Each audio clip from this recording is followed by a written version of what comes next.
Hey, g'day, it's Prezzo here, and thanks for dropping by. This video is about the last step in the process of modifying a belt cover for a 1970s Taiwanese style of drill press.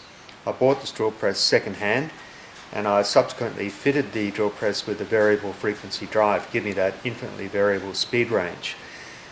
Big disappointment with that was that to get the lower speeds you also reduce your torque to the point where it's almost impossible to use large diameter drill bits and hole saws. So what I did in the last series of videos was I designed and built a pull gear. Pull gear is a planetary style gearbox which is fitted to the motor spindle, and it allows you to get a roughly 4-to-1 reduction in your spindle speed without sacrificing torque. The only problem with that is that the pull gear is quite a tall mechanism which fits onto the motor itself, and in order to keep that drive system under cover and to keep your fingers safe around the drill press and so on, it was necessary to extend this end of the drill press cover, or the belt cover, to accommodate the pull gear. So I've got a playlist. If you want to go back and have a look at those videos, they're available there. And I'll put a card up here so that you can check it out if you wish. But this is just a short video to finish off the project basically, and I'm sure that those of you who want to learn anything about panel beating and car repair and so on, there are way better people to tell you about that process than me. I'm strictly an amateur, and all I want to do here is just to finish off the project so you can see it running, finished, painted, looking neat and tidy. So I'm going to run through the process for just filling this area which had to be welded, getting a prime coat on it, and then doing the top coat and refitting it back to the machine. So let's crack on and get it done. So in order to fill up the defects on the welded areas on this belt cover, I'm using just an automotive polyester filler, and a good friend of mine who was a panel beater by trade taught me how to mix this stuff. The biggest issue with this is that it nearly always has air bubbles in it when you take it out of the container, and the idea is to press the air bubbles out when you mix in the hardener so that they don't appear in the finished filler on the job, because the last thing you want to do is be repairing pinholes and air bubbles after you fitted the filler to the metal surface. So I'm just going to get a little bit on here. I'm not going to try and do too much in one hit. What I've found is that especially in Australia, where we get a lot of heat, the polyester goes off way too quick. It doesn't seem to matter how much hardener you put in the mix, it's nearly always seems like too much, and it goes off before you get a chance to put it on the job. So all I'm doing here is mixing in the hardener and trying to eliminate as many of those air bubbles as you can. And the idea is that you squish down the filler as you mix it, and you'll see the air bubbles pop out of that as you go.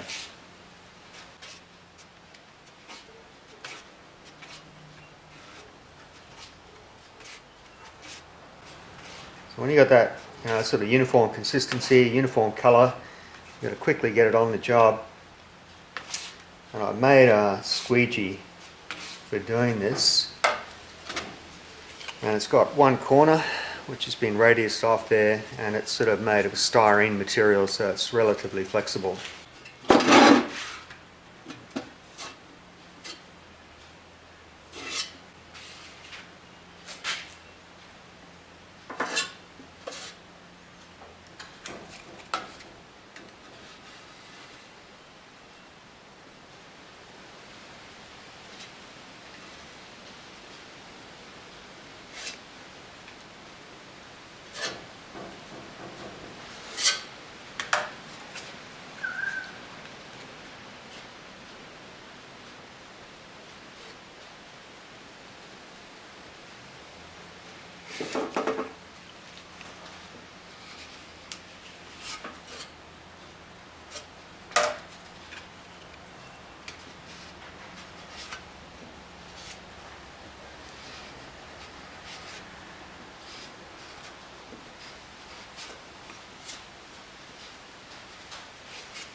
see the biggest issue is going to be actually getting it in there without making too much of a mess.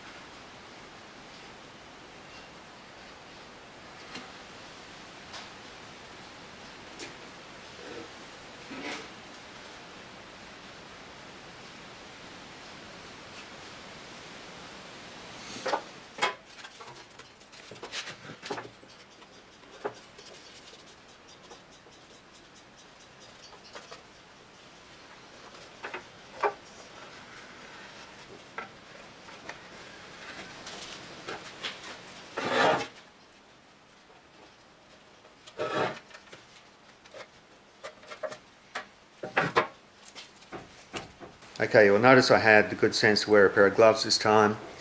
I've done the inside and I've filled the worst of the imperfections on the outside. In the end I just smeared it over with the gloves. The squeegee wasn't much use on the inside, it was just too difficult a shape to get to. The important thing is that I've got a coating on all of the areas that were welded, so the next step is going to be to get stuck into that with a sander.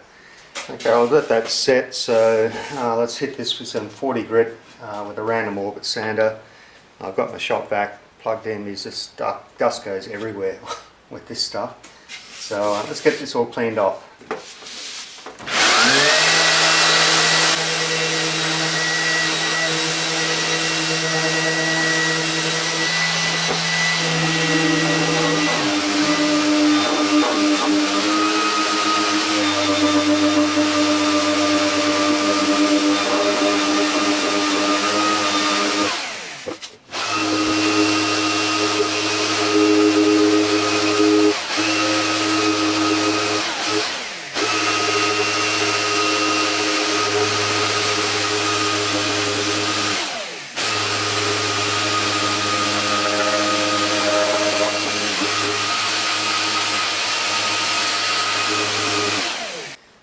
Okay, I think I'm going to swap over to hand sanding now, just get all this contour done around here, the fillet around here. And this 40 grit paper is quite aggressive, so you can end up sort of chopping out large chunks of the filler without realising it. So still got to do the inside. It's going to be a little bit more problematic. I think I'm just going to be doing all of that with hand sanding.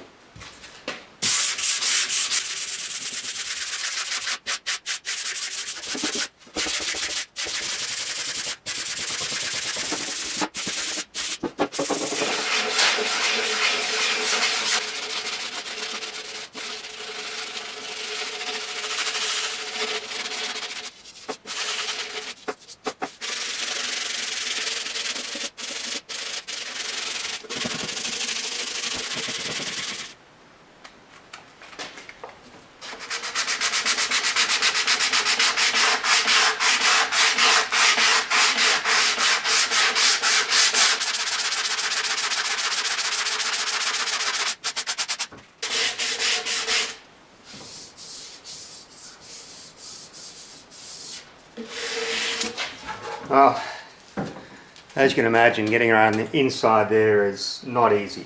I've tried sanding blocks, like these little thin sanding blocks that can form to a shape, and I've tried rigid sanding blocks and all sorts of things. In the end, I've sort of worked my way around with this sort of a Scotch-Brite wheel, and it's really awkward. It's just hard to hold. You've got to do this one-handed. So any real panel beaters out there, look away now. This is not going to be pretty.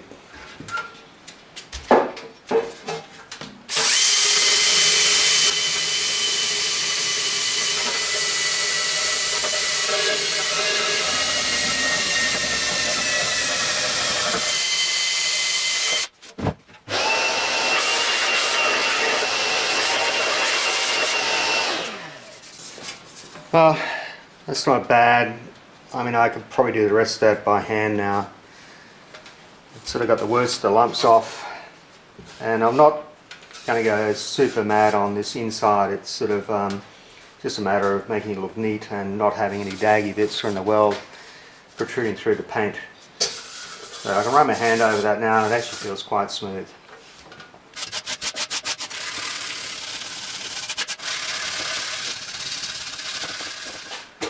Well, you can tell by the assortment of tools that I've tried just about everything I could think of to get inside that clean. And it's not bad. It's about as good as I'm going to get it. And let's face it, it's the inside. I'm the only person who's ever going to see it. So I think I'll give that a fairly heavy coat of like a primer filler, sand that back, and I'm pretty sure that's good. It feels smooth, there's nothing rough protruding through the inside there. So let's just call it quits there and get on with the painting. God, I'm over it. Well, this is the area that I have to paint in, and it's fully exposed to the open. And just to give you some idea, these are the size of the eucalypts that grow on our property, and they are just raining down leaves and this very fine eucalyptus flower that we get at this time of the year. As you can see, it builds up everywhere. It is a fire hazard, and for painting, especially spray painting, it's an absolute nightmare. I'll just give you some idea. This is a plastic tub that I've had sitting out here. I cleaned this morning, and you might be able to see there's very, very fine dust that falls down out of the trees, and if it lands on a painted surface, you got no hope. So what can you do? Like, it's rained for the first 6 months this year, and now it's bone dry. We've got a freezing cold westerly wind, and this debris is falling down out of the trees the whole time. Now I'm only going to do the primer and the filler coat, and I'm hoping for a calm day so I can do the top coat, but we're just going to go ahead and do this anyway. So here's the cover. I went around yesterday and I did the whole thing with a Scotch-Brite pad just to clean up the surface and feather out any edges that were there. I've cleaned it with Prepsol, and although it's not perfect, I'm not too bothered because I'm going to put a fairly heavy coat of 3D primer on that, and then I'll sand that back to get a smooth finish. One of the things you have to be aware of is if you're doing a job like this, you've got to think about how you're going to hold it when you're spraying it, and because I have to do the whole thing over the outside and the inside, you don't want to be waiting for the bottom to dry so you can do the top. So what I've done is I've mounted this on some 1/4-inch screws, and they're bolted through the bottom, and they're just going to provide a sort of a standoff so that I can paint the bottom first, or at least no, I'll actually do the inside first, then I'll turn it over, paint the bottom, and then I can turn that back upright and do the top. So you can sort of do the whole job in one hit without having to wait, and with a 2-pack paint you've got about 40 minutes pot life with the paint, so you really can't afford to wait. So that's the plan. Okay, so the products that I'm going to use to do the preparation on this belt cover are both 2-pack epoxy finishes. This one here is a primer. It's especially good for materials like cast iron, aluminium, zinc plated steel, which are all very, very difficult to get good adhesion with, especially if you don't have access to a sandblaster. So most industrial finishers will say, if you read the instructions, that the first thing you have to do is blast the surface to get good adhesion. So without that, you've got to use a material that sort of bonds chemically to the surface of the steel or whatever it is you're using.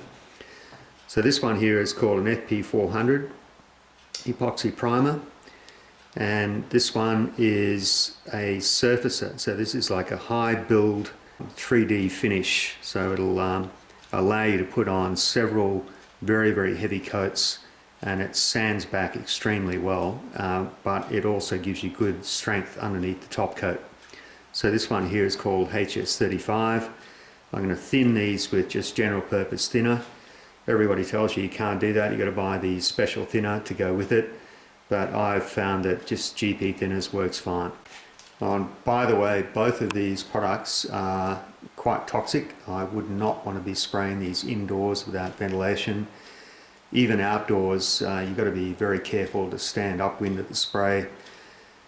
Although I have a respirator, I understand that the toxic component of the paint will go straight through a respirator. It will take out the actual particles of paint, but that's not the issue, it's the fumes that are the problem.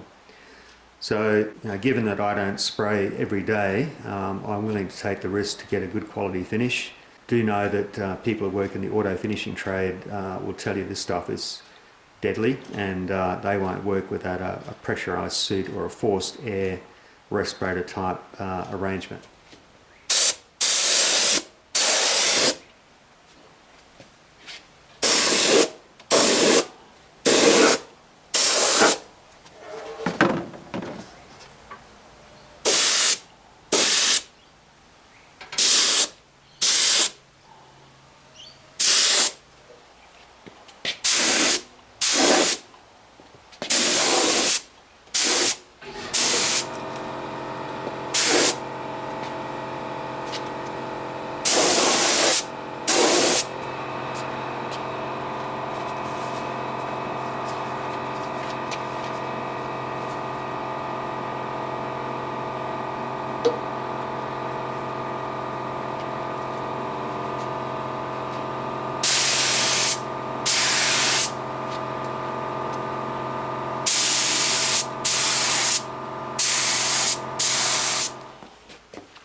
Okay, well, I just brought that inside to cure, and tomorrow I'm going to give that a rub over with one of these Scotch-Brite pads, mainly just to roughen up that surface for the next coat, which is going to be a primer filler, which will need to be sprayed on quite heavily, and then that's going to be sanded back to give me the really good finish for the top coat.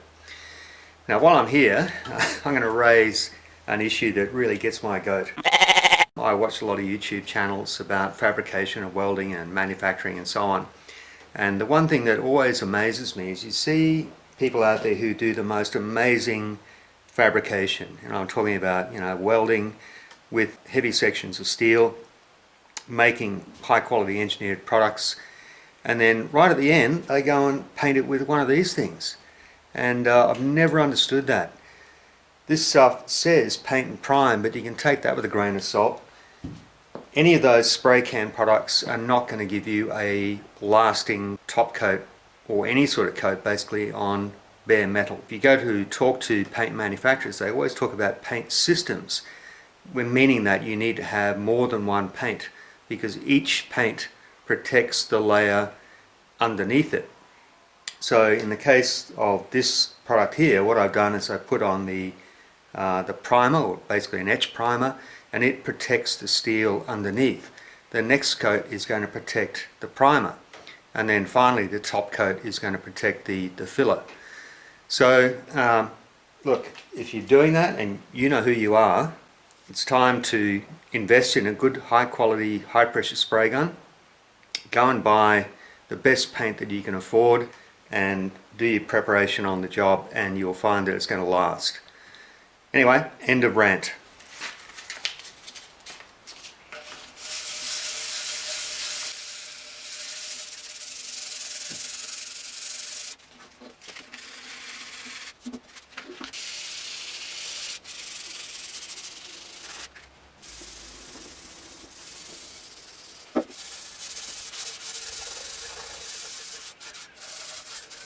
Okay, I'll just rub that all over with Scotch-Brite, and that was just to give that coating some key, or at least a texture that the next coat is going to stick to.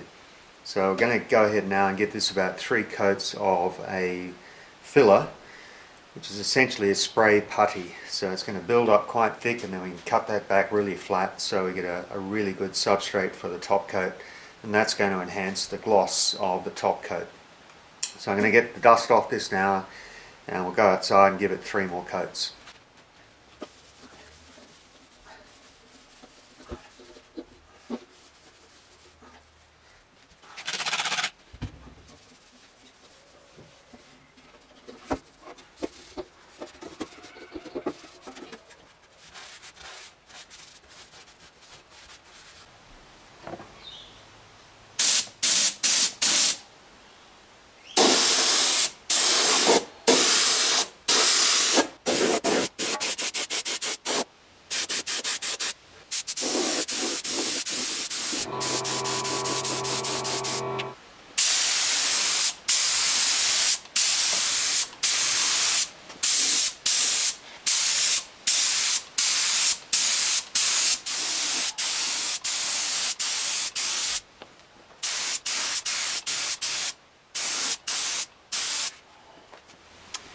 Well, I just walked away to have a cup of coffee while this first coat sets, and I came back and found that I've got a little deposit from one of the trees.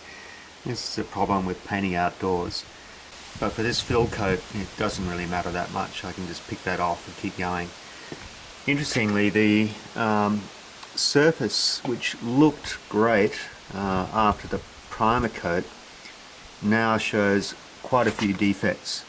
I'm not sure if this is coming up on the camera, but with that slightly glossy coat, you can see imperfections in the surface finish. So it's going to need some spot filling here and there. Got a great big run down that side there. Another one on the top. But that's okay because this stuff sands back very easily. So we'll get a few more coats on and then we'll do all the surface prep. Okay, I'll let that cure, and it's sort of hardened up to the point where I can start sanding. And what I've done in the meantime is I've put on what we call a guide coat. And guide coat is basically just a very thin coating, in this case of black acrylic, and it's put on quite spattery. And the purpose of that is to allow you to see when you completely sanded the surface on the outside. So basically when all the guide coat is gone, then it's ready for the top coat, and it will also show up any little hollows or voids, and those will need to be spot filled. Now I'm not going to bore you by showing you the complete sanding process. We'll come back when that's all done and we're ready for the top coat. Now I know I said I wouldn't show you all of this, but I thought this is worth seeing. I've started sanding off the top here now, and you can see that I've got a uniform grey colour over most of this area, but you can see here there's like a speckly area with a lot of the black guide coat showing through. A few little defects here. There's quite a large one here, and when I sand that rounded edge, that's probably still going to be there. So we'll just do that little bit, just see what happens. And I'm using a soft sanding block, just so it conforms to that shape. And what I'm trying to avoid doing is cutting right through to the bare metal underneath. And what I should see is the darker colour of the etch primer showing through before that happens. So it sort of gives you a little bit of a warning. You can see that there's the guide coat still quite clearly showing through.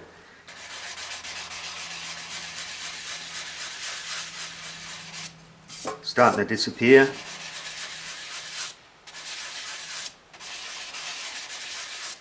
I still can't see the etch primer, so I'm still working through the filler, so that's good. And there's the guide coat, pretty much gone now. So I know that that little hole that was there, and that was actually where the welding process was carried out, I know that hole is pretty well filled, and I've got to work on some of these areas over here. Doesn't take a lot. That's gone. So I'll keep going now. I've got to do the whole job, and that's what the process I'm going through at the moment. I'm trying to find any of the little defects and make sure that they're sanded out. Without the guide coat, it's really hard to see that, and it only takes like seconds to do it, and you don't have to be careful. It's just whatever rubbishy paint you've got lying around. And yes, I did use a rattle can, so don't have a go at me, it's all going to come off. Alright, so don't worry. Okay, well, I've been waiting for a suitable day to do the top coat on this, and it's just not happening. The weather outside's sort of windy, it looks a bit overcast, sort of like the worst day in the world for spraying. So I've decided to do this in the sort of open door of my workshop. So I'm undercover, I've still got some ventilation flowing through the shop, and I can do the whole job here without worrying too much about the stuff settling on the wet paint. The finish that I'll be using is once again a 2-pack finish. The advantage of using a 2-pack is that the paint tends to be self-leveling. So if you're a bit of an amateur spray painter like I am, and you're a bit dodgy putting the paint on, it will eventually settle out and form a gloss finish. Even though you might have put a bit too much on or not quite enough, it does give you a slightly better finish. And it's also much more durable. So it's resistant to oil and abrasion and all those sort of things that would quickly damage an enamel paint. Now, I know what you're thinking. You're probably thinking he's mad doing this in his workshop. It's going to be full of dust. But what I've done is I've blown the shop out as best I can, and I've gone around and I've dampened the floor just to settle any dust that might be on the floor that might blow up when I start painting. So let's go to it and just see how this turns out.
I think the hardest thing to do when you're doing a job like this is to know when to leave it alone.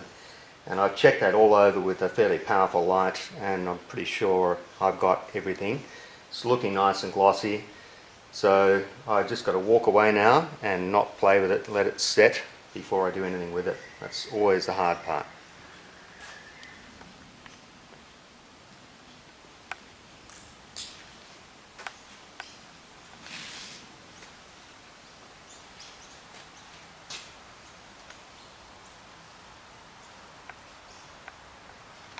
If you're wondering what that is, that's just a test piece that I sprayed. And if you want to check to see if it's dry, you stick your dirty fingers on that instead of on the job. So I'll come back and check that in about half an hour. Alright, I reckon that's dry, so we're going to get this baby back on the machine. I've got some of these soft, squishy washers which I'm going to mount on top of the drill press head, and the belt cover is going to go on those to stop any sort of vibration while the machine's running.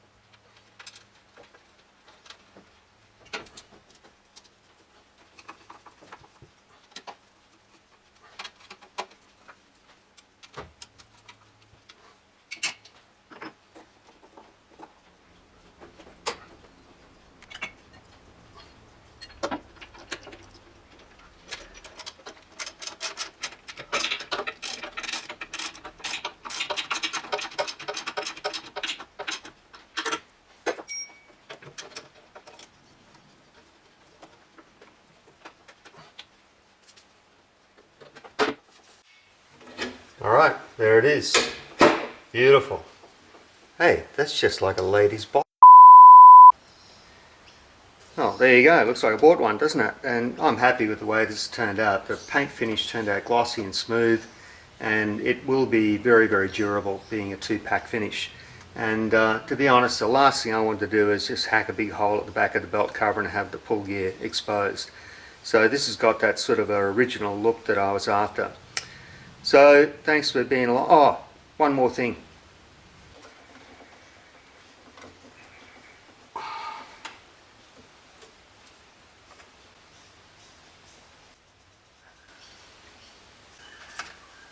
See you around like a result.